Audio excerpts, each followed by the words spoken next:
말씀을 함께 보겠습니다. 창세기 31장 10절에서 12절.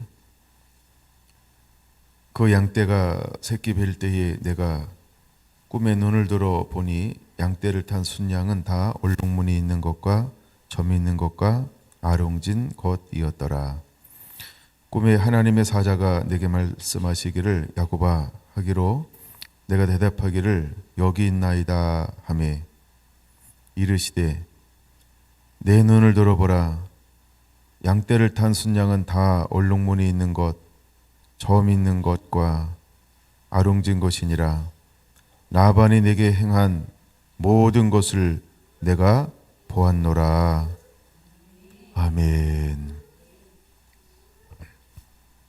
진리 안에서 살아갈 때 24번째 시간입니다.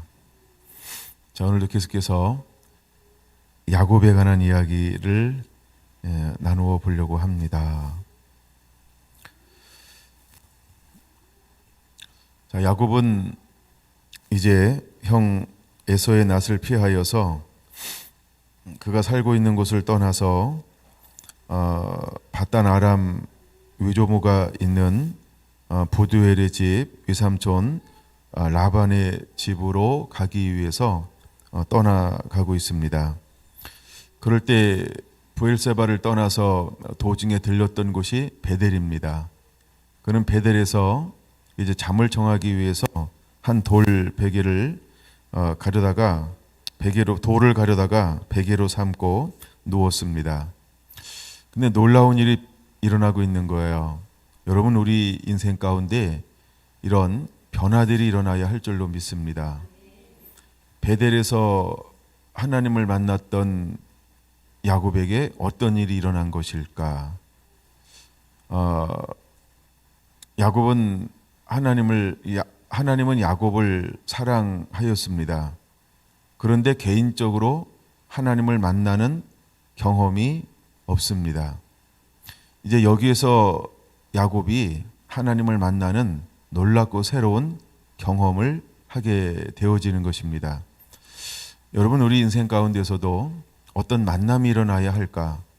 우리가 성장 단계가 있다라고 한다면 우리가 유아기가 있어요.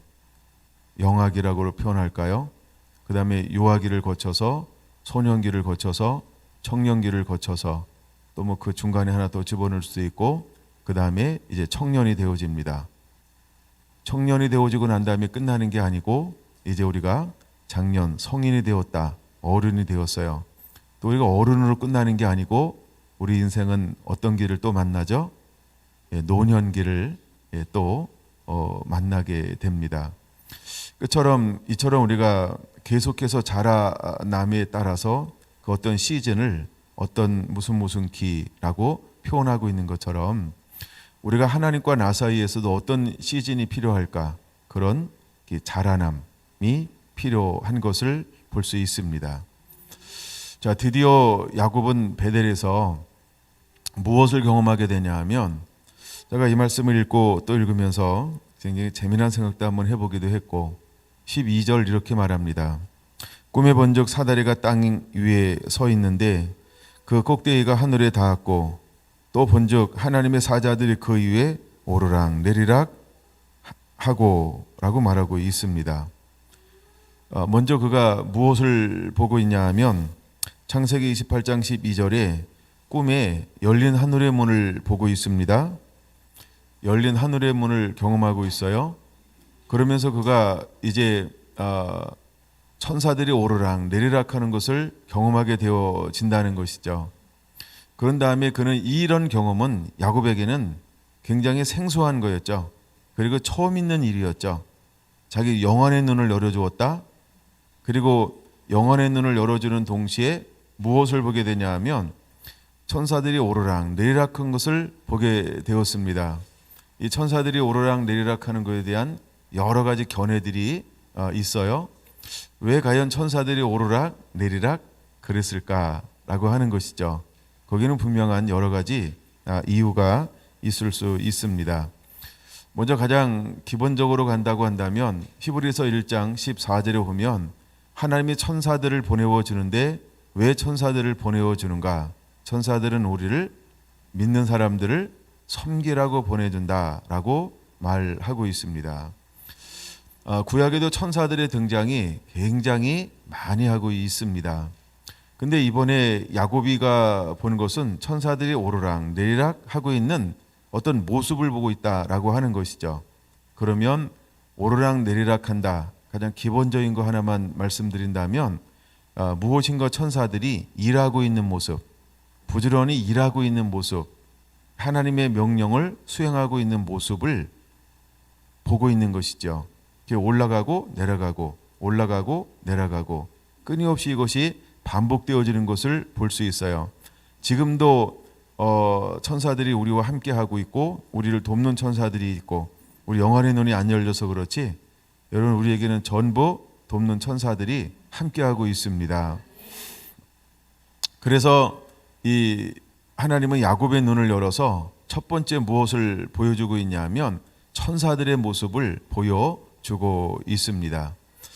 그 다음에 일어나는 이 여러 가지 일들에 관해서 때로는 하나님이 이르시되라고 하는 이런 말들을 신약에 가면 그 부분을 천사가 이렇게 표현하고 있는 부분들도 많이 있습니다. 예를 들어 야곱과 관련된 것 중에 하나가 뭐냐 하면 하나님의 사람이 이렇게 여기는 표현하고 있는데 아니 신약에 가서는 뭐라고 말하냐 하면 하나님의 천사와 씨름하여 이렇게 기록하고 있어요. 그래서 창세기의 기록과 신약의 기록이 약간 차이가 있는데 그 창세기에는 이제 약복강에서 씨름하는 것을 하나님의 사람 이렇게 기록하고 있고 그 다음에 저 뒤에 신약에 가서는 하나님의 천사와 씨름하여 이렇게 또 기록하고 있습니다. 하여간 다양한 천사들이 기록되어져 있습니다. 내가 천사가 오르락 내리락 하고 있다라고 하는 것은 하나님이 무엇인가 일하시는 그런 모습을 보여줄 수 있죠. 하나만 더 나갈까요? 천사들이 오르락 내리락 하는 것을 먼저 보여준 이유가 어디에 있을까? 마치 이사야 6장처럼 이사야가 하늘문을 열어 하늘을 보여줄 때 무엇을 먼저 보게 되냐 하면 천사들을 먼저 보게 되죠. 그런 다음에 천사들이 이렇게 날개를 가지고 6날개를 가지고 있으면서 하나님을 향해서 거룩하다 하나님께 화답하며 예비하는 모습이 이사야에게 보여지게 되어집니다. 그러면서 하나님을 보는 동시에 자기 자신을 보게 되는 그런 모습들이 기록되어져 있는 것처럼 그래서 이제 하나님이 뭔가 앞서 일하실 것에 대해서 야곱에게 보여주고 있는 그런 장면이기도 하다라고 하는 것입니다. 이제 야곱이 라반의 집으로 바단 아람으로 도망가고 있는 것이죠. 그러면서 그러면서 이제 13절에는 이렇게 말하죠. 또 본즉 여호와께서 그 위에 서서 이르시되 이렇게 말을 해요. 그 이제 여러 가지 약속을 해주고 있습니다. 그러면 천사들을 보여주고 여호와께서 그에게 오셔서 대면하여서 이제 말씀을 하십니다. 그럼 여호와께서 말씀하시는 것을 누가 수행을 할 것인가라고 할 때 누가 수행할까요? 천사들이 수행하게 될 것이다. 어떤 이런 측면을 우리에게 보여주고 있기도 합니다. 일단 무난하게 가죠. 요 정도 많이 기대할 텐데 그러니까 오늘 기대감은 요게 아니고 뒷부분에 나오기 때문에 기대감을 뒤로 넘겨버려야 돼요. 그래서 13절 드디어 여호와께서 그 위에 서서 이르시되 나는 여호와니 너희 조부 아브라함의 하나님이요 이삭의 하나님이라 내가 누워있는 땅을 내가 놓아 내 자손에게 주리니 내 자손이 땅에 티끌같이 되어 내가 서쪽과 동쪽과 북쪽과 남쪽으로 퍼져나갈지며 땅의 모든 족속이 너와 네 자손으로 말미암아 복을 받으리라. 내가 너와 함께 있어 내가 어디로 가든지 너를 지키며 너를 이끌어 이 땅으로 돌아오게 할지라. 내가 네게 허락한 것을 다 이기까지 너를 떠나지 아니하리라 하신지라. 야곱이 잠에서 깨어 이르시되 이렇게 말하고 있습니다. 그러면서 야곱이 하는 고백이 어떤 고백을 하고 있습니까?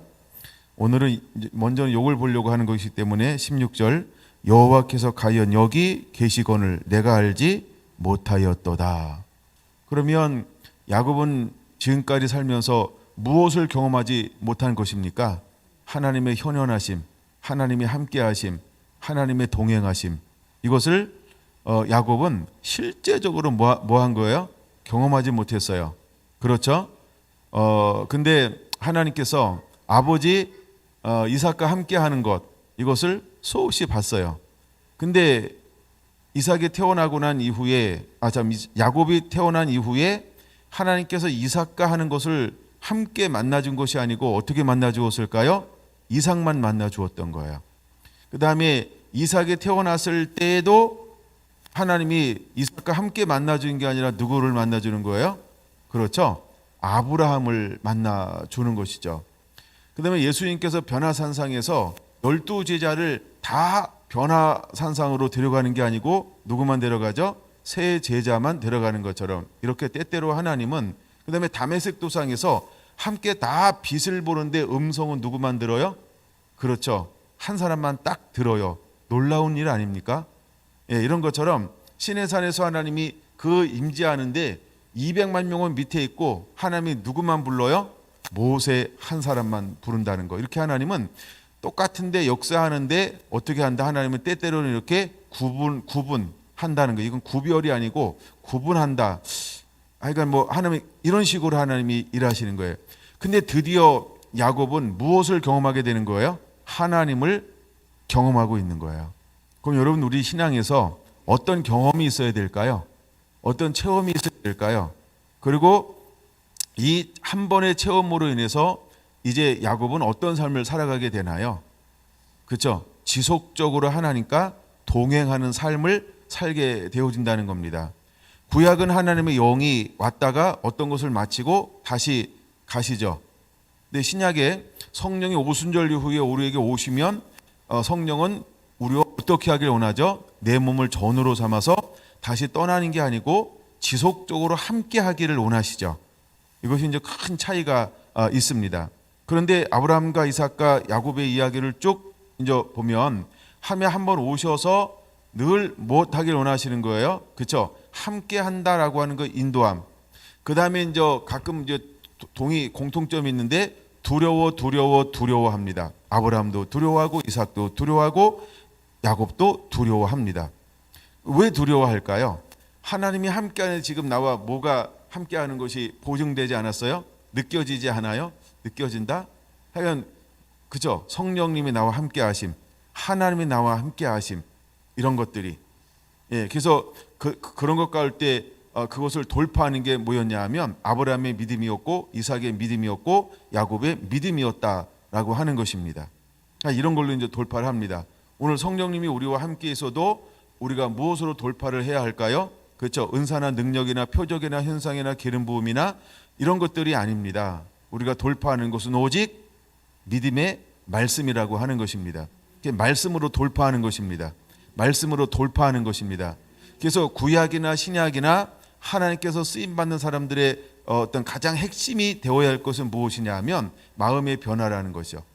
그래서 우리가 마음이 어떻게 꽂혀 있느냐, 그러니까 우선순위를 어디다 두고 있느냐, 누구를 바라보느냐, 누구를 의지하느냐, 누구를 신뢰하느냐, 이것이 굉장히 중요하다라고 하는 겁니다.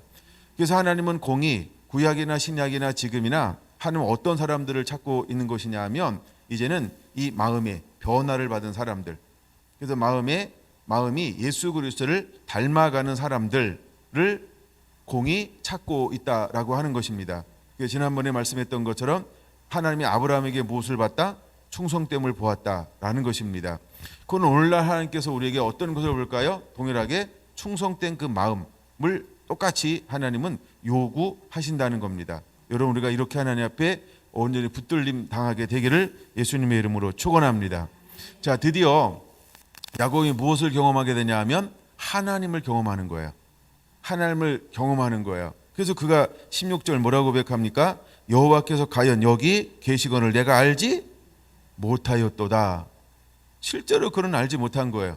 하나님 여기 계실 거라고는 그는 실제로 알지 못했던 거예요. 그렇죠? 근데 드디어 하나님께서 꿈에 찾아와 주었어요. 그래서 그에게 뭐라고 말씀하고 있습니까? 내가 너와 함께 있어. 내가 어디로 가든지 너를 지키며 너를 이끌어 이 땅으로 돌아오게 할지니라. 그러면 그를 누가 이끌어 줄까요? 천사를 통해서. 하나님이 이제는 천사를 통해서 보호하겠다는 겁니다. 그를 지키겠다라고 하는 것입니다. 그에게 그를 돕는 자로, 섬기는 자로 내가 천사를 파송해 주겠다라고 하나님이 약속해 주고 있는 것입니다. 할렐루야. 그 다음에 내게 허락한 것을 다 이루기까지 너를 떠나지 아니하리라 라고 분명하게 말씀하고 있는 것을 볼 수 있습니다. 여러분, 하나님께서 야곱에게 무엇을 허락한 것을 이루기까지 떠나지 아니한다 할 때 무엇을 허락했을까요? 그게 하나님은 이제 네 가지의 축복을 가지고 돌아오게 될 것이다 라고 말씀을 드렸어요. 세 가지의 축복을 가지고 돌아오게 될 것이다 라고 말씀을 드렸어요. 그는 여러 민족을 이루게 될 것입니다. 그는 많은 자녀들을 낳게 될 것입니다. 그 다음에 그래서 하나님이 그에게 땅의 축복과 자손의 축복과 하나님의 그의 신변의 보호를 해줄 것이다 라고 하는 이 세 가지 축복을 허락한 것을 다 이루기까지 하나님이 그를 떠나지 아니할 거라고 하는 말씀입니다. 자, 근데 여호수아 1장 5절에 보면 여호수아에게도 하나님께서 뭐라고 약속을 해주고 있는가? 한번 여호수아 1장 5절을 보려고 합니다. 여호수아 1장 5절 같이 한번 찾아서 보겠습니다. 시작. 내 평생에 너를 능히 대적할 자가 없으리니 내가 모세와 함께 있던 것 같이 너와 함께 있을 것임이니라. 내가 너를 떠나지 아니하며 버리지 아니하리니. 하나님께서도 여호수아에게 뭐라고 약속해 주고 있습니까? 내가 너를 떠나지 아니하겠다라고 약속해 주고 있는 것을 볼 수 있습니다. 역대상 28장 20절에 보면 솔로몬이 성전을 건축을 하는데 그에게 뭐라고 약속해 주고 있을까요?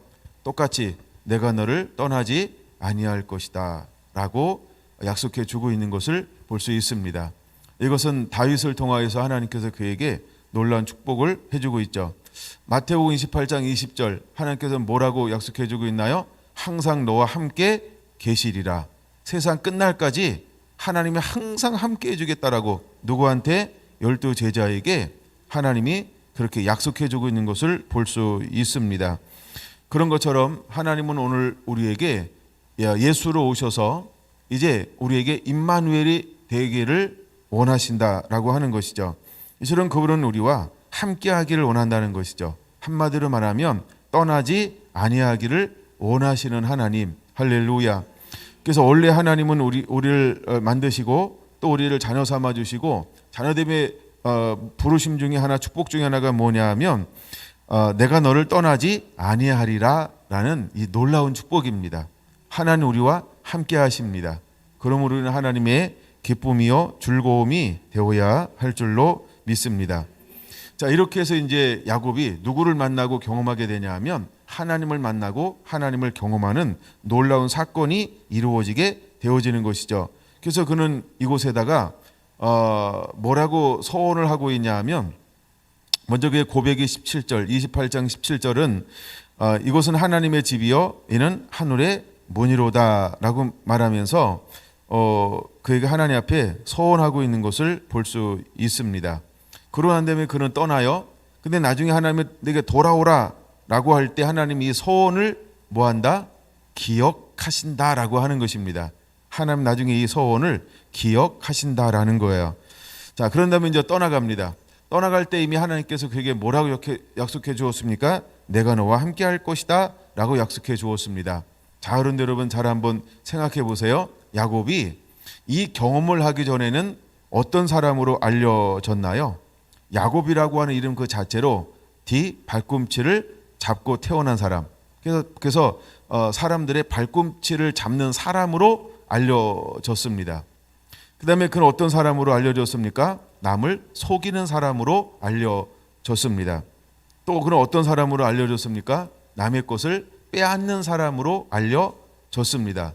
또 어떤 사람으로 알려졌습니까? 그는 거짓말하는 사람으로 알려졌습니다. 그래서 보통 우리가 야곱 그러면 이 네 가지가 야곱의 인간성, 야곱의 성품, 이것이 너 야곱 너의 열매야 라고 말할 정도로 야곱은 이렇게 실제로 소문이 났습니다. 왜? 이게 팩트, 이게 보여지는 거였습니다.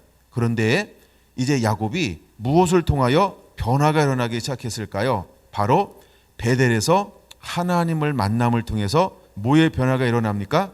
마음의 변화가 일어납니다. 변화가 일어나기 시작합니다. 변화가 일어나는 거예요. 내적인 변화가 실제로 일어나기 시작합니다. 한번 그렇게 한번 우리가 봐봤으면 좋겠어요. 그래서 내적인 변화가 일어나요. 근데 하나님이 야곱을 몇 번 변화시키냐 하면 몇 번 더 변화시킬 것입니다. 우리도 한 번의 변화, 깨달음으로 다 됩니까? 나 깨달았어. 나 은혜 받았어. 그러면 삶에 놀라운 변화가 일어나서 그 깨달음 그대로 지속해서 삽니까? 그렇지 않죠. 우리의 깨달음도 이렇게 계속해서 진보가 되어지고 성장이 있는 것처럼 이 야곱에게도 동일한 일들이 일어난다는 것이죠. 이렇게 한번 만남을 통해서, 그래서 16절이 굉장히 중요한 거예요. 오늘은 내가 여호와께서 가인 여기 계시거늘 내가 알지 못하였도다 라고 말해서 하나님은 만남을 통해서 그의 삶 가운데 뭔지 모르는 놀라운 인격의 변화, 생각의 변화, 성품의 변화가 시작되기 시작한다는 겁니다. 이 중요한 단어입니다. 성품의 변화, 인격의 변화, 생각의 변화, 가치관의 변화가 하나님의 만남을 통하여서 야곱 가운데 일어나기 시작한다는 것입니다. 그래서 이제 그가 정말 뒷 발꿈치를 잡고 태어난 사람에서 거짓말하고 속이고 또 빼앗는 그 사람으로 알려진 반면에 그는 물론 하나님은 그를 향해서 어떻게 말하고 있어요? 하나님은 야곱을 사랑하고, 그렇죠? 그다음에 리브가도 야곱을 사랑하고 라고 말했습니다. 근데 하여간 그 보여지는 현상이 하나님을 만남을 통해서 그에게 이제 어떤 것이 드러나기 시작하는가를 우리가 두 번째 단계에서 충분히 보아야 한다는 겁니다. 그럼 이제 그가 하는 만남을 경험하면서 그에게 숨어져 있는, 내재되어 있는 무엇이 만남을 통하여 드러나기 시작할까요? 그것이 한 여인을 만났습니다. 그러고 난 다음에 그를 사랑하는 마음이 일어났습니다. 그리고 사랑하는 까닭에 20절, 그는 7년을 수일처럼 봉사하고 섬기고 일하게 되었다라고 하는 것입니다. 근데 라반에 의해서 속임을 당하죠. 이거에 대해서 그는 크게 개의치 않습니다. 원망하거나 시기하거나 질투하거나 이런 부분이 기록이 안 돼 있어요. 그렇죠? 이런 게 기록이 안 돼 있어요. 그럼 이게 뭐냐 하면 이제 그 성품의 변화, 가치관의 변화, 인격의 변화를 통하여서 그것에서 어떻게 한다는 거예요? 수용해 내더라는 것입니다. 용납해 내더라는 것입니다. 품는 사람이 되었다는 것입니다. 용서하고 용납하고 사랑으로 품어내는 사람이 되었다는 것입니다. 때로는 긍휼과 자비와 겸손과 인내와 온유함으로 그 부당함에 대해서 어떻게 그가 행동했을까요? 품어 내더라는 것입니다. 자, 우리가 32장을 한번 보면 이거에 대해서 31장 이거에 대해서 뭐라고 말씀하고 있냐 하면, 물론 이 부분은 제가 한 두세 번 더 볼 수 있습니다. 31장 38절 한번 보세요. 38절 먼저 보겠습니다. 시작. 내가 이 20년을 위삼촌과 함께 하였거니와 위삼촌의 암양들이나 암염소들이 낙태하지 아니하였고 또 위삼촌의 양떼의 순양을 내가 먹지 아니하였으며 물려 찢긴 것은 내가 위삼촌에게로 가져가지 아니하고 낮에 도둑을 맞았든지 밤에 도적을 맞았든지 위삼촌이 그것을 내 손에서 찾았으므로 내가 스스로 그것을 보충하였으며. 거기까지 먼저요. 자, 보세요. 여기서 분명히 내가 7년 동안 아니면 6년 동안 이렇게 말하지 않습니다. 몇 년 동안이라고 표현하고 있나요? 20년 동안이라고 표현하고 있죠. 그래서 20년이라는 표현을 3번이나 사용하고 있어요. 그러면 처음부터 어떤 성품으로, 어떤 마음으로, 어떤 가치관으로 양을 쳤다는 거예요. 그렇죠? 라헬을 사랑하는 까닭에 처음 그의 오는 시작부터 언제까지? 떠나는 그 시점까지. 그래서 처음부터 끝까지 몇 년 동안? 20년 동안 처음부터 끝까지 그렇게 했다는 것입니다. 그럼 그렇게 할 수 있었던 원동력은 어디서 왔을까? 저는 그것을 29장 12절로 보는 거예요. 꿈에. 그 다음에 13절 28장. 예. 그래서 꿈에 그걸로 보는 거예요. 이해가 되십니까? 예. 그래서 그가 이제 그렇게 하나님을 경험하고 만남을 통하여서 무엇을 얻었다는 거예요? 변화가 일어난 거예요. 빼앗는 자에서, 속이는 자에서, 발꿈치를 잡고 거짓말하는 자에서 실제로 그 만남을 통하여서 어떤 변화가 일어났습니까? 인격의 변화, 성품의 변화, 가치관의 변화. 할렐루야. 이것이 무엇으로 드러나고 있는 것입니까? 예, 섬김의 현장 가운데서 20년이라는 삶의 현장 가운데서 그대로 드러나고 있는 것을 볼 수 있는 것입니다. 다시 한번 제가 볼게요. 여러분 눈으로 한번 보세요.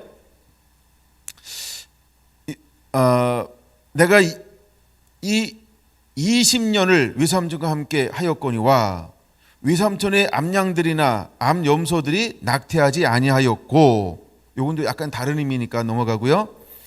또 위삼촌의 양떼의 순양을 내가 먹지 아니하였으며, 이건 성품입니다.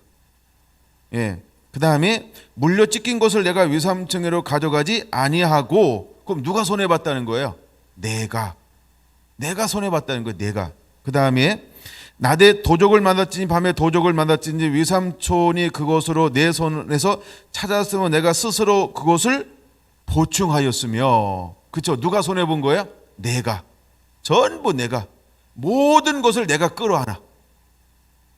모든 굳은 일, 안 좋은 일, 힘든 일, 험한 일, 손해보는 일을 전부 누가 끌어안아요. 그리고 누구에게는 손해를 전혀 보지 않게 만들었어요? 그렇죠? 내가 섬기는 주인 라반은 전혀 손해보지 않게 만들었어요. 할렐루야. 여러분, 우리에게 이것이 필요한 것입니다. 이것이 야곱의 성품의 변화가 일어나는 거예요. 여러분, 우리가 20년 동안 이렇게 섬겨낼 수 있습니까? 근데 야곱은 그렇게 섬겨냈다는 거예요. 그러면 그렇게 섬겨낼 수 있는 원동력이 과연 어디서 왔을까?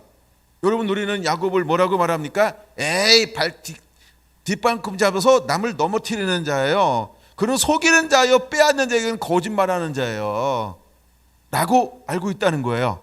그렇죠? 이렇게 사람들이 그를 비평하고 평가하고 판단합니다. 근데 그가 실제로 20년 동안 섬겨낸 팩트잖아, 이게.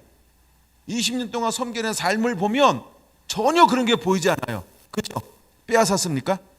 또 속였습니까? 또 거짓말했습니까? 또 노략질했습니까? 그렇죠? 라반을 넘어뜨렸습니까? 아니, 안 그랬죠? 무엇이 야곱을 변화시켰을까?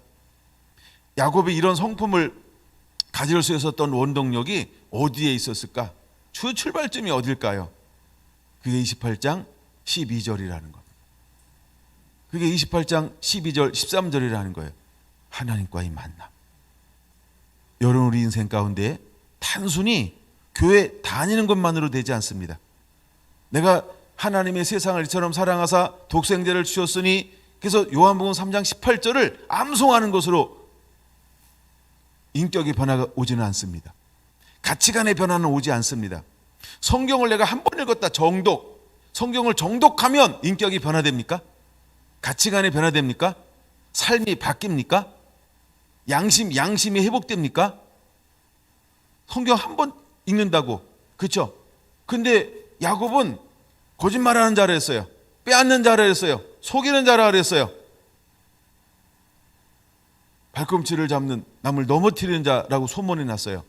그런데 그가 섬기는 걸 보면 20년 동안 그가 바단 아람 라반의 집에 가서 섬기는 삶의 모습 보면 이 네 가지 요소가 하나도 보이지 않아요. 그렇죠? 그러면 무엇이 라반을 이렇게 변화시켰을까? 먼저 여러분, 우리 안에는 무엇이 준비되어져야 할까요? 무엇이 준비되어져야 할까요? 하나님이 쓰실 수 있는 그릇의 준비. 이것은 무엇을 통해서만 이루어질까요? 이것을 우리는 거듭남이라고 표현할 수 있는 것입니다. 내가 죽고 내 안에 예수 그리스도가 사는 것입니다. 그는 정욕을 십자가에 못 박았습니다. 그는 정욕을 십자가에 못 박았습니다. 그는 욕심으로 행하지 않습니다. 그는 자신의 이익을 위하여 살지 않았습니다.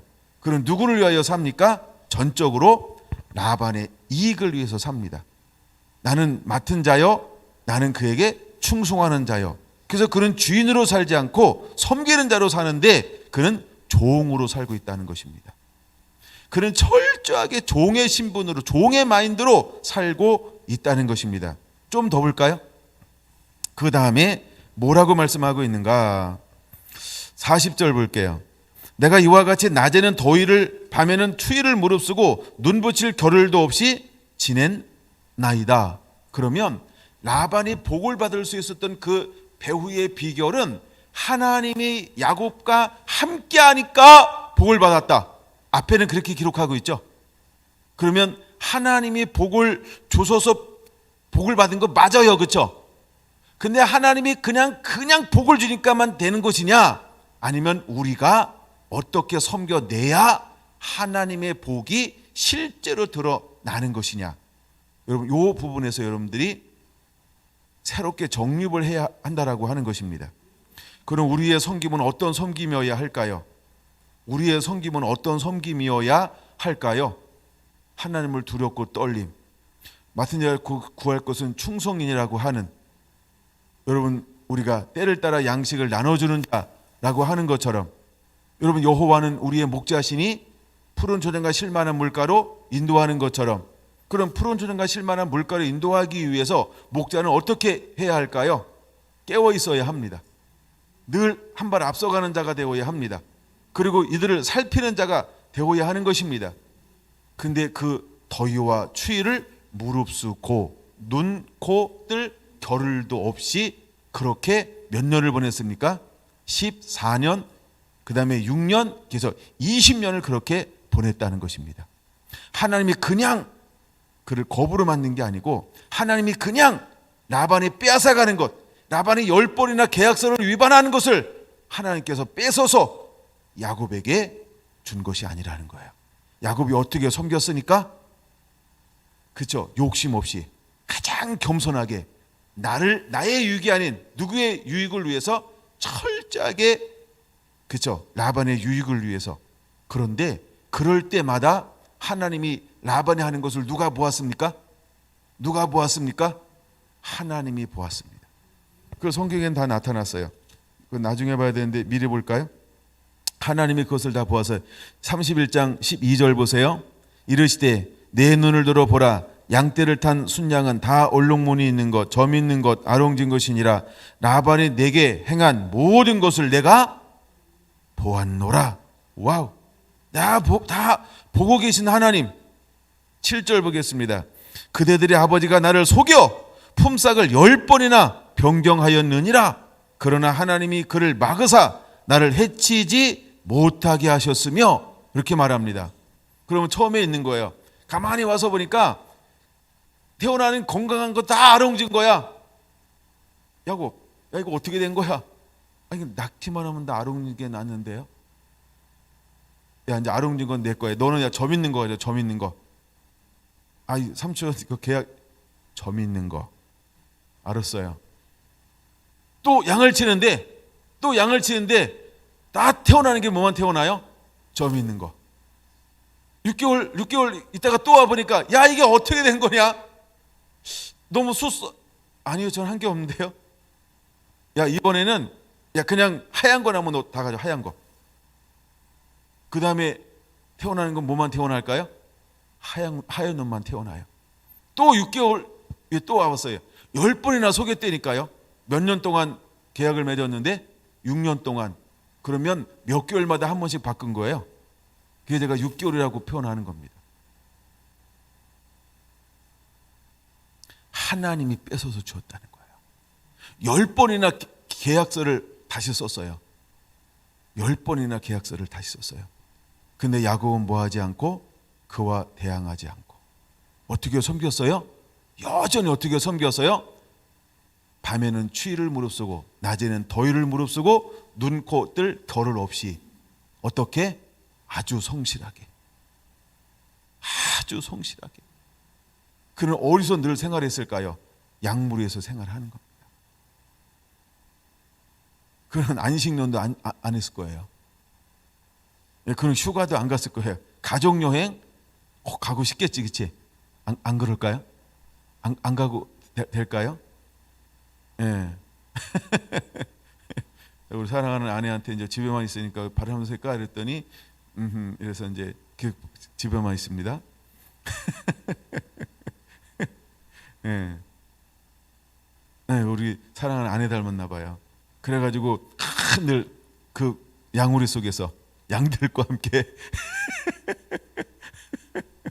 바람도 못 쐬고 그렇게 몇 년을 보냈어요? 20년이요. 20년을 그렇게 했다는 거예요. 여러분, 야곱이 어떻게 섬겨내는가, 그것을 좀 더 보겠습니다. 다시요. 40절 봅니다. 이제 41절 31장 창세기 31장 41절.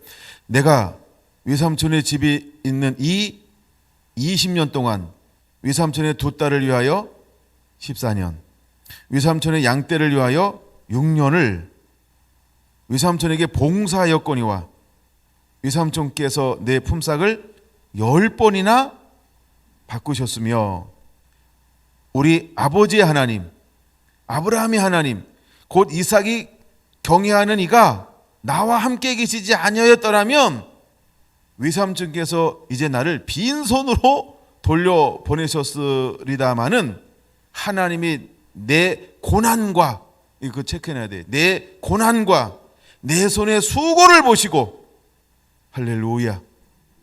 여러분, 야곱이 20년이라고 하는 것은 어떤 섬김이었는지를 우리가 알아야 됩니다. 근데 이 섬김의 비결이 어디서 왔을까? 하나님과의 만남에서 왔다는 거예요. 하나님과의 만남에서 왔다는 거예요. 그는 하나님을 만나고 난 다음에 여기 하나님이 계시네. 그 만남을 통해서 야곱의 가치관의 변화, 인격의 변화, 성품의 변화가 일어나기 시작했어요. 그런데 잘 보세요.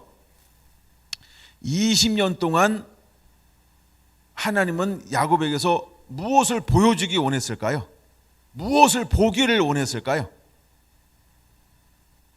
그게 뭐냐면 인격이 어떻게 변화됐는지, 가치관이 진짜 어떻게 변화됐는지, 하나님은 야곱이라고 하는 그릇을 만들고 진짜 어떤 것을 만난다 할지라도 담아낼 수 있는 그릇인지, 한결같이 그렇게 섬겨낼 수 있는지, 어떠한 부당함에도 저항하지 않고 견뎌내고 감당해내며 기뻐하며 즐거워하며 감사하며 이것을 품어내는지를 하나님이 몇 년 동안 그를 다루었어요?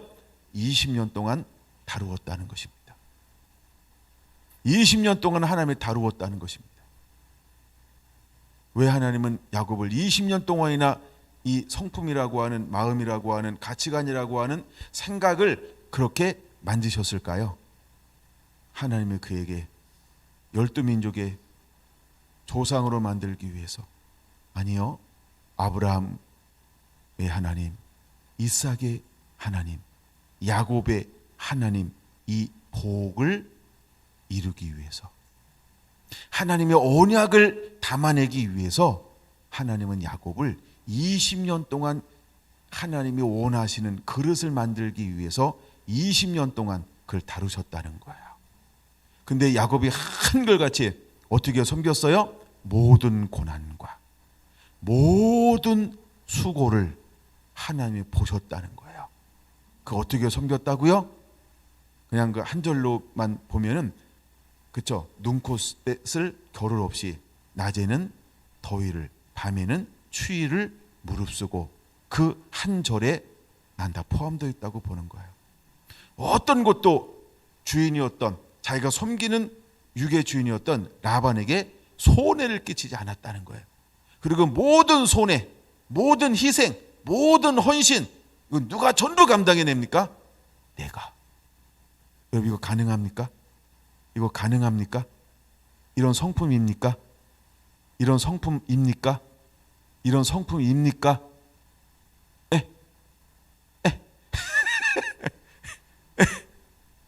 이 중요한 질문을 하는 거예요.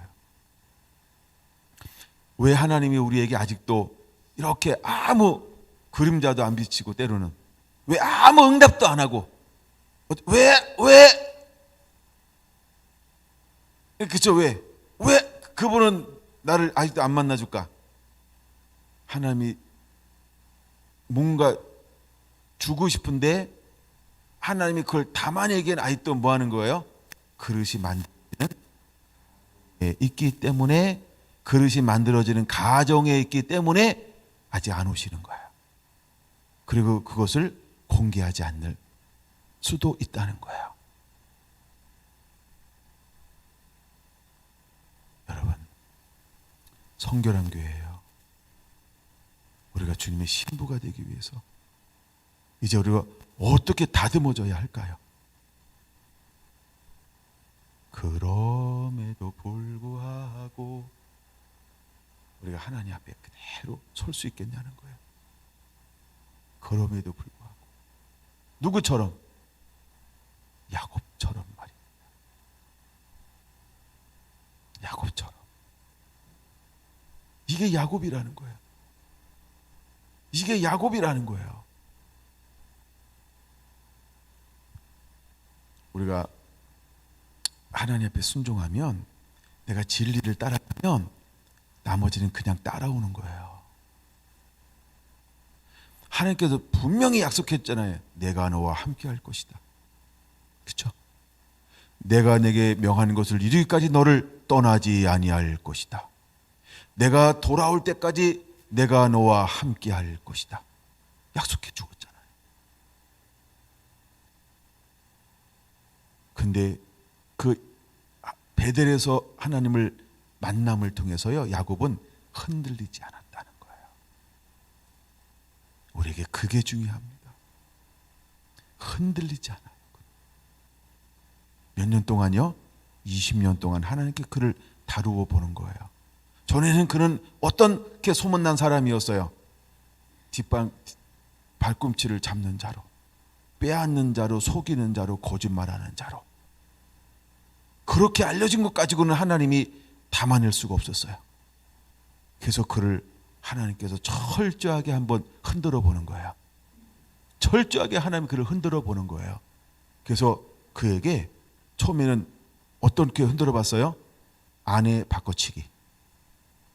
세상에나. 그쵸? 아내 바꿔치기. 그 다음에 10번이나 계약 파기하기. 누구 마음대로? 라반 마음대로. 그런데 그때에도 야곱은 어떻게 일했나요? 아내 바꿔치기 했음에도 불구하고 어떻게 했어요? 사랑하는 까닭에 바꿔치기 했는데 더 사랑하는 까닭에 똑같이 수일처럼 섬겨냅니다. 더 7년이 마치 10년 같아요. 그는 이렇게 표현하지 않았다는 거죠.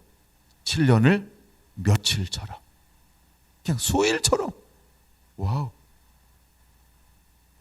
이것은 뭐의 변화가 일어난 거예요? 마음의 변화. 성품이 바뀌는 거예요. 성품. 이건 성품이 아니면 안 되는 거예요. 성품의 변화가 일어났어요. 성품의 변화가 일어났어요. 우리 성결한 교회 한 분 한 분들이 이제는 어떤 변화가 일어나야 될까? 성품의 변화가 있어요. 그게 진짜입니다. 성품의 변화가 일어나야 돼요. 그게 진짜예요. 자꾸 우리가 자기의 유익을 먼저 구하잖아요. 그럼 금방 실패합니다. 자기의 유익 때문에 실패하는 거예요. 자, 보세요. 아담과 하하가 하루아침에 뱀의 유혹에 타락했을까? 한 번 만나서 타락했을까? 일주일 만나면 타락할까? 한 달 만나면 타락할까? 뱀이요, 지속적으로 관계하는 거예요. 지속적으로 뱀이 들락날락. 근데 뱀이 오면 꼭 무슨 얘기하고 가요? 하나님하고는 뭔가 이상한 얘기, 하나님하고는 뭔가 다른 이야기. 이게 신천지야. 이게 신천지예요. 이게 진짜 이단입니다. 그게 진짜 이단들은 그런 거예요. 왜? 그 속에는 뭐가 숨어져 있어요? 미혹이요. 그게 유혹입니다. 속이는 거예요. 거짓말하는 거예요. 빼앗는 거예요. 그래서 결국 뭐 하는 거예요? 죽이는 거예요. 그게 진짜 이단의 목적입니다. 많은 한국 교육에서 말하는 진짜 이단인데 아닌데 이단이라고 매도하는 것도 많죠. 그건 철저하게 해결해야 됩니다. 때로는 매도하는 게 뭐 하는 것 같은지 아세요? 그게 진짜를 죽일 수 있다는 거예요. 진짜를 그렇게 죽입니다. 왜 죽일까요? 육이 영을 죽이는 거예요. 그거는 육과 영의 싸움이에요. 그건 이단보다 더 심한 겁니다. 그러나 엄밀한 의미에서 보면 같은 겁니다. 이제 신천지의 실체들이 막 드러나고 있죠? 무섭죠? 실제로 그게 신천지는 전부 다, 전부 망하게 만들어버립니다. 그리고 오직 한 사람만 잘 되는 거야. 옛날에 잘못된 다단계와 비슷합니다. 사기치는 사람의 수법과 똑같은 게 이단입니다. 그게 이단이에요. 그게 신천지예요. 그들은 거짓말을 밥 먹듯 합니다. 그래서 정통교회는 밥 먹든 안 하잖아요. 그렇죠? 어쩌다가 외식하듯 하지. 정통도 거짓말을 해, 하기는. 차원이 좀 달라서 그렇지.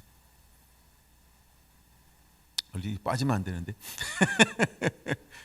그래서 야곱은요, 뭐가 다른 걸까요? 그래서 여러분, 우리 안에 무엇이 있어야 될까요? 29장이 있어야 돼요. 12절, 13절. 왜 하나님이 꿈에 찾아와 주실까? 왜 그를 만나 주실까? 왜 하나님이 다메섹에 찾아와 주실까? 그리고 그에게 왜 뭐죠 이거? 눈 먼 거. 눈을 멀게 했을까? 그렇죠? 하나님이 그를 들어 쓰고 싶어 하는 거예요. 하나님이 그를 들어 쓰고 싶어 하니까. 그리고 난 다음에 동일합니다. 전 야곱을 묵상하면 묵상할수록 너무 야곱이 맛있는 거예요. 야, 우리에게도 이런 게 있으면 참 좋겠다. 이런 생각을 합니다. 그다음에 잠깐 맛을 보여주고 이제 오늘 끝날게요. 이게 2단계고요. 이제 3단계로 하나님 올리기 위해서 야곱을 또 만나줍니다. 다음 만남은 어디서 만날까요? 그게 이제 33장이죠. 32장이요. 32장. 31장 봤죠? 그게 바로 32장입니다. 32장에 보면 24절 보세요. 24절. 이제 막 건너뛰었어요, 이제 중간은 또 나중에 또 다를 겁니다. 32장 24절 한번 보세요. 같이 볼까요? 시작.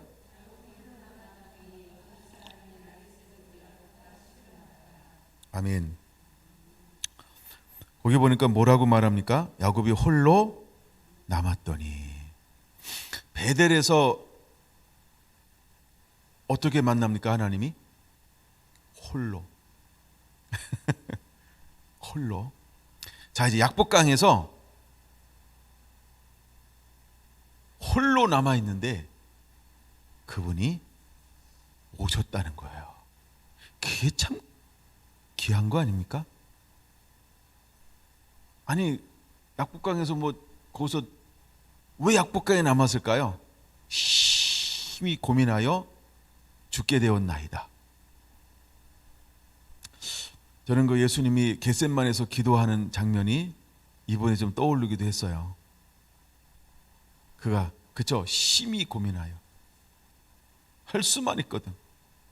이 잔을 내게서 옮겨주옵소서. 아니 그걸 가지고요 몇 번이나 기도해요? 3번이나 기도해요. 근데 3번 기도하는데 어떤 형태로 기도해요? 죽을 힘을 다해서 기도해요. 죽을 힘을 다해서 기도하는 거예요. 그렇죠? 근데 여기 지금 야곱이요 약복강에서 씨름하는데 어떻게 씨름합니까? 온 힘을 다해서. 이걸 똑같이 표현하는 거죠. 죽을 똥 살 똥인데 죽을 힘을 다하여 씨름합니다. 그랬는데요 그 사람을 이겨요 져요? 이겨요. 이겨. 근데 해가 떠오르고 있어. 근데 해가 떠오르는데 야, 해가 떠오른다, 가게 하라 했더니 나 못 갑니다. 그냥은 못 보내줘요. 이러는 거야. 내가 축복받지 않고는, 내가 복 받지 않고는, 복 받지 않고는 안 놓을 거야. 이러는 거예요. 내 원대로 마옵시고 아버지의 원대로 되기를 원하나이다 라고 거기서 뭐예요? 그대로 자기를 죽이고 그건 앞에 전부를 맡기는 거예요. 근데 야곱은 어떻게 합니까? 축복해 주지 않고는 내가 놓을 수가 없나이다 이렇게 이야기를 해요. 그랬더니 하나님이 그를 뭐라고 부르냐면, 야, 너 누구야? 야, 너 이름이 뭐야? 라고 묻죠. 그랬더니 뭐라고 이름을 말합니까? 뭐라고 이름을 말합니까?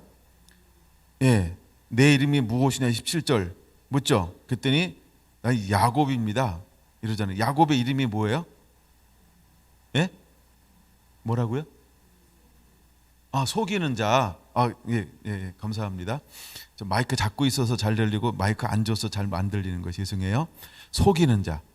예, 뒤 발꿈치를 잡고 태어난 자. 그 발꿈치를 잡았다는 거예요. 그는 속이는 자예요. 그렇죠? 이름이 뜻이 그래. 그러면 이제 그 이름 가지고 계속해서 살아갈 수 있을까요? 아니죠. 드디어 이제 지금까지의 인생은 하나님의 진짜를 담아내기 위한 가정이었다는 거예요. 드디어 야곱에게는 제 3의 인생이 시작되는 거예요. 드디어 어떤 인생? 사명의 인생. 사명의 인생이 시작하는 거예요. 그래서 하나님께서 어떤 사명을 딱 줄 때 극적인 변화가 무엇으로 일어나냐 하면 그릇의 이름을 바꿔줘요. 하나님이 이름을 바꿔줘요. 어떤 때로는, 물론 다 그렇게 바꾼 건 아닙니다. 근데 하나님이 이것을 완전히 우리의 성품이라고 하는 그릇을 완전히 새롭게 해버려요. 그런 다음에 하나님이 이러잖아요. 야, 다시는 그 이름 쓰지 마. 그리고 그에게 새로운 이름을 하나님이 하나 던져주죠. 이름을 뭐라고 부르나요? 이스라엘.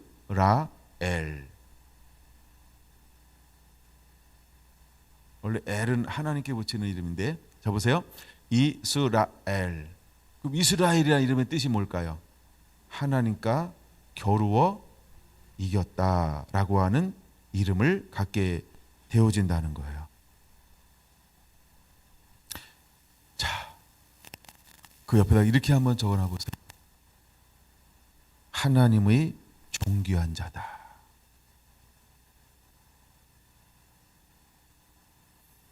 하나님처럼 땅을 통치하는 자다. 두 가지만 적어놨으면 좋겠어요.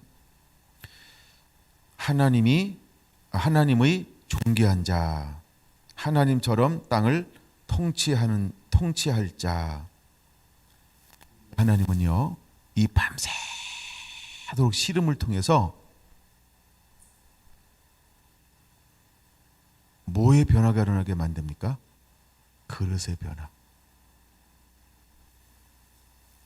이걸 똑같은 말로 이렇게 또 변할게요. 또 다른 성품의 변화예요. 이제 29장에서도 한 번의 변화가 일어났죠. 근데 그것만 가지고 되지 않아요. 지난번 작년에 여름에 사도 바울 이야기 쭉 다루었잖아요. 사도 바울도 몇 번에 걸쳐서 하나님이 그를 부르고 있고 이제 드러내시죠. 처음엔 다메섹에서 부르고 난 다음에는요, 그렇죠? 수년 동안 뭘로 살아요? 그냥 무명의 용사로 살아요. 어디에 가서? 아라비아도 갔지만 나머지는 어디 가서 살아요? 자기 고향 다소에 가서. 거기 다이소 이러고 있는데 안 팔려. 그냥 거기서 살고 있는 거야. 근데 딱 때가 되니까 거기에 누구를 보내요? 예루살렘에 있었던 경건한 사람 바나바를 탁 불러서 그를 안디옥으로 같이 데리고 갑니다. 그리고 그들에게 소개하는 동시에 그는 안디옥에서 그 안디옥 교회에 뭐가 됐어요? 5명 중에 한 사람, 그렇죠? 이런 위치로 올라가게 하는 거예요. 그러면 다소에서에 있었던 기간을 어떤 기간이라고 봐야 될까요? 그렇죠. 하나님이 그를 들어 쓰기 위해서 거기서 훈련시키는 시즌들을 보낸다는 거예요. 물론 아라비아에도 갑니다. 거기서 하나님이 그에게 무엇으로, 그 이후로 계속해서 하나님께서 사도 바울을 무엇으로 하나님께 만들어 가나요? 그렇죠. 단순히 율법의 사람이 아니고요, 경전의 사람이 아니고 하나님의 계시로, 하나님의 계시로. 근데 계시를 반대 드러나요, 안 드러나요? 아직은 안 드러나요. 때를 기다리는 거예요. 하나님의 그릇을 만들어가고 있어요. 근데 자기가 하나님의 사람인 것을 하나님이 들어 쓰기 전까지 알려져요, 알려지지 않아요? 그게 중요한 거예요. 알려지지 않아요. 만약에 그 이제 파송 받아서 다니면서 막 하는 게 기적과 표적과 이적을 행하면서 하나님의 영광을 드러내고 막 복음을 통해서 제자들이 따르고 이런 일이 다소에서도 일어났다라고 한다면, 그렇죠? 이미 주님이 쓰기 전에 그는 어떤 사람이었어요? 유명한 자, 그렇죠? 명성 있는 자, 무엇인가 갖춘 자. 그를 바나바가 가지고 스카우트 하려면 굉장히 비용이 많이 들어갈 것 같아요. 에이, 여기도 괜찮은데 됐어요. 어쩌면 이렇게. 근데 거기선 뭐하게 만들었어요? 그냥 무명하게. 아무것도 안 드러나요. 아무것도 안 드러나요. 근데 거기서 바울은 이미 뭘 받고 있었을까? 이미 뭘 하나님을 훈련시키고 겸비하고 있었을까? 그릇이요. 하나님 뭔가 담아내는 그릇을 준비시키고 있는 거. 어디에서? 아라비아 강야에서, 또 자기 고향에서. 무엇으로 삽니까? 그냥 천막 짜면서 친구들하고 똑같이 생활합니다. 근데 그의 삶은 옛날하고 가치관이 달라요. 생각이 달라요. 마음이 달라요. 동기가 달라요. 성품이 달라요. 근데 아직 뭐가 임하지 않았어요? 하나님이 올라오라. 하나님의 커밍, 미션, 사명이 아직 주어지지 않았던 거예요. 근데 이제 바나바를 통해서 그를 부르죠. 그리고 바로 보따리 싸가지고 안디옥으로 가죠. 그리고 이게 13장이 바로 시작이 되어버려요. 11장에서 이제 13장으로. 그러고 난 다음에 어떤 일들이 벌어집니까? 성령이 그를 따로 세우라. 그러면 따로 세우라 하기 전에 이미 가서 그는 어떤 삶을 살았어요? 교사로서, 선지자로서. 하나님이 사도 바울이 안디옥 교회에서 뭘 하기 위해서요? 또 말씀을 가르치고, 그렇죠? 그들을 섬기고, 그래서 영적인 리더가 되게 했어요. 리더가 되게 만들었어요. 그런 다음에 때가 되니까 성령이 임하셔서 뭐라고 말합니까? 따로 세우라. 이때부터 그가 드러나기 시작하는 거예요. 그러면 그 일련의 가정들을, 어떤 가정을 보내는 거예요? 하나님이 그릇을 만드는 거예요. 성품을 다듬는 거예요. 너 거룩하니. 하나님 모세에게 뭘 요구했다고요? 내 백성 앞에 나의 거룩함을 드러내라. 똑같은 거예요. 드러내기를 원하는, 하나님을 드러내기 원하는, 그의 거룩을 드러내기 원하는 거예요. 하나님. 누구를 통해서도 그렇죠. 야곱을 통해서도, 사도 바울을 통해서도, 오늘 나라고 그래요. 자기 이름 누굴 통해서? 누굴 통해서? 아니, 자기라고 자기 이름 대면서 누굴 통해서요? 할렐루야. 하나님이 이런 사람들을 지금 부르고 있는 거예요. 여러분, 이런 사람들 되기를 원합니다. 그래서 세 번째 도약이 일어나는 거예요. 누구한테? 야곱에게. 그랬더니 칼을 20년 동안 갈고 있었던 사람이 있었어요. 칼을 몇 년 갈았다고요? 20년 동안 칼은요 순간만 가르셔야 됩니다. 20년 동안 갈면은 칼 받아라 이랬더니 이래서 보이는 게 없어. 다 갈려가지고. 근데 하나님이 이제 변화가 됐잖아요. 거기서 씨름했잖아요. 그리고 이름을 딱 바꿔주잖아요. 그러는 동시에 400명을 끌고 달려오는 따가닥따가닥 달려오는 에서를 누가 만나러 갔을까? 누가 만나러 갔을까요? 오르락 내리락 천사가. 오르락 내리락 그 천사가. 그리고 형을 딱 만났는데 형이 그를 향하여서 어떻게 반응을 합니까? 어떻게 반응을 합니까? 목을 끌어안고, 그렇죠?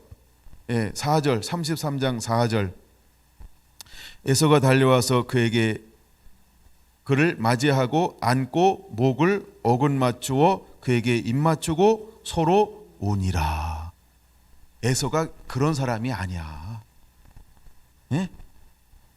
에서는 이럴 사람이 아니에요. 근데 보세요.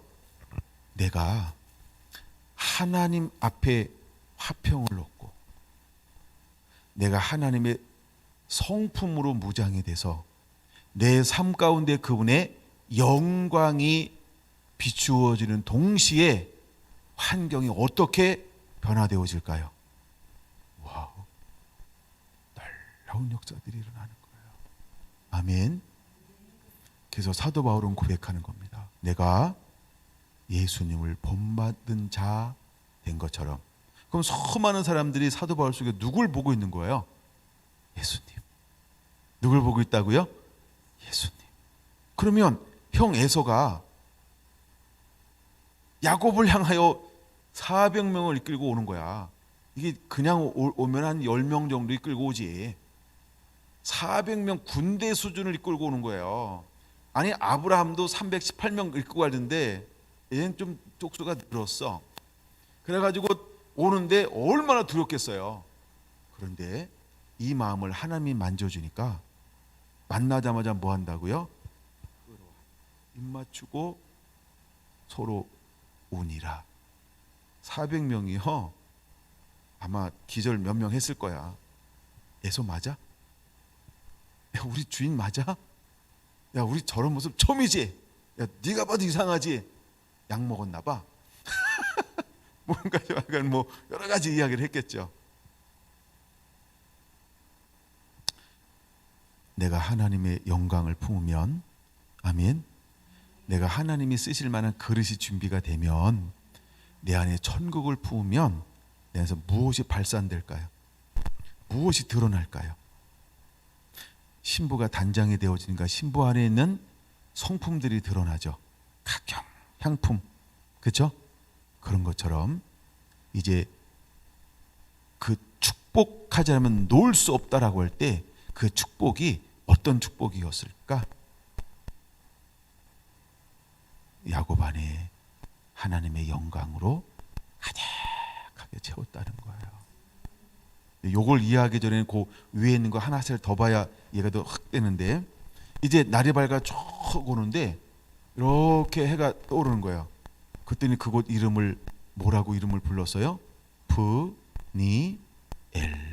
브니엘이 어떤 뜻이죠? 하나님의 내가 하나님과 대면하여 보았는데 죽지 아니하였도다. 그러면 모세의 얼굴도 변화됐죠. 예? 예. 그다음에 변화산상에서 내려왔던 얼굴도 점차적으로 변화됐겠죠, 그렇죠? 그러면 지금 야곱의 얼굴에도 뭐가 있을까요? 분이에요.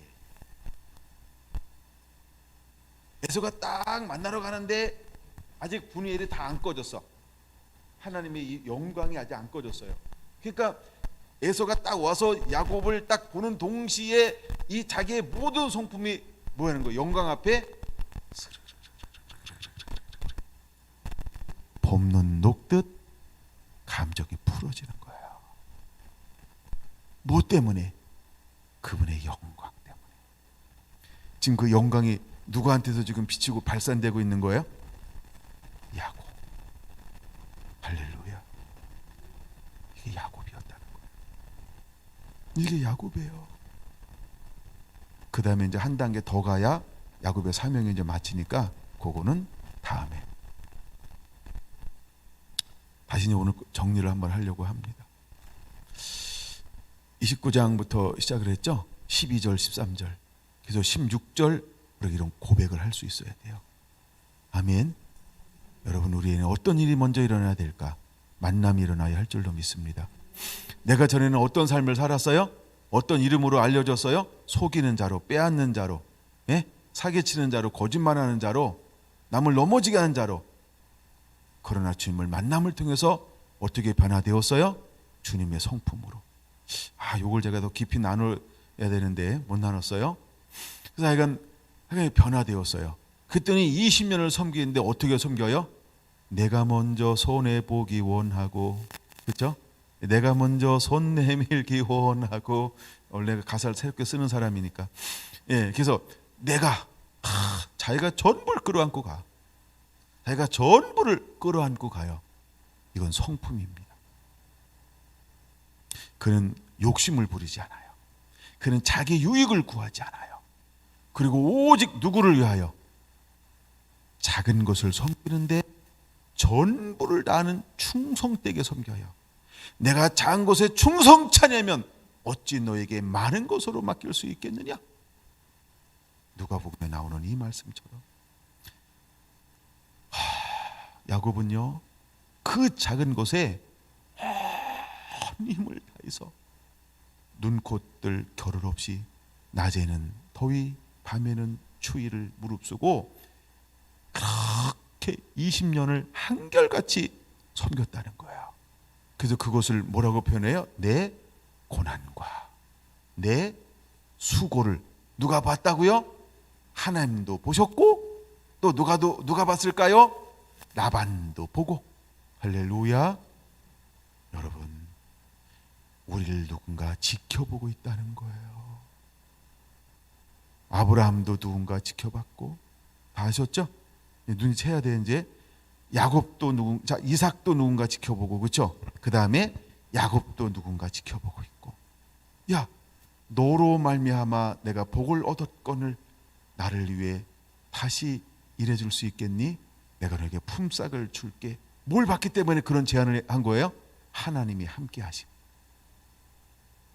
그런 다음에 그가 다시 새로운 계획을 계약서를 썼을 때, 야, 나한테 읽다가 이번에 빼놨지만 그 단어가 너무너무 멋있는 단어가 왜 이렇게 많아요? 또 하나 멋있는 게 뭐냐 하면 하나님이 막으셔서 빼앗지 못하게 했다는 거예요. 만약에 계속 계약서를 10번 바꿨단 말이에요. 야, 그럼 계약을 바꿀 때마다 그냥 다 내 거는 그냥 흐지부지하고 제 거는 그냥 쌩쌩하고 막 이러면은 진짜 짱날 것 같아, 그렇죠? 그러니까 짱 나니까 바꿨겠지, 그렇죠? 근데 하나님이 라반의 마음을요 짓누르고 있는 거예요. 뭐 하지 못하게? 더 반응하지 못하게. 이거 다음에 다룰지 모르겠어요. 그러니까 다음에 생각나면 그걸 다뤄드릴게요. 근데 내가 눌렀어요. 그 다음에 야곱이 언제 떠나려고 할까요? 안색이 변하였을 때. 그건 3절에 말하는 거예요. 안색이 변하려고 할 때. 하나님이 누른 거죠. 계속 6년 동안 누른 거예요. 왜 6년을 눌렀을까요? 하나님의 때가 있다는 거예요. 야곱이 충분하게 거부가 될 때까지, 충분하게 하나님이 그를 부풀릴 때까지, 복을 얻을 때까지 하나님이 때로는 누른 것입니다. 근데 우리가 살펴야 돼요. 뭘 살펴요? 시세를 살필 줄 알아야 돼요. 시세를. 이렇게 시세를 보는 거예요. 그래서 우리 안에 시세를 살피는 누구의 기름 부음이 임해야 될까요? 이사갈의 기름 부음이 필요한 거예요. 그래서 마지막 때 은사 중에 하나가 뭐냐 하면 분별의 은사라는 거예요. 그냥 그 9가지 은사를 이렇게 나누는 게 아니고요. 이 시대에 꼭 필요한 은사 중에 하나가 뭐냐 하면 분별의 은사라는 거예요. 내 눈에 보기 좋은 걸 쫓아갔다가 쭉 하다가 좀 아니면 아닌가벼, 또 다른 부르심이 나봐 하나님의 뜻이 아니고 다른 데 있는 것 같습니다. 자꾸 이렇게 옮겨 다닌다 그러잖아요. 하여간 수준이 그런 거예요. 우리에게 여러분 필요한 게 분별의 은사가 필요한 겁니다. 이 시대는 어떤 시대보다도 하나님의 분별의 은사를 우리에게 부어주기 원합니다. 여러분과 분별력을 달라고 해요. 그 은혜가 여러분들에게 임하게 되길 원합니다.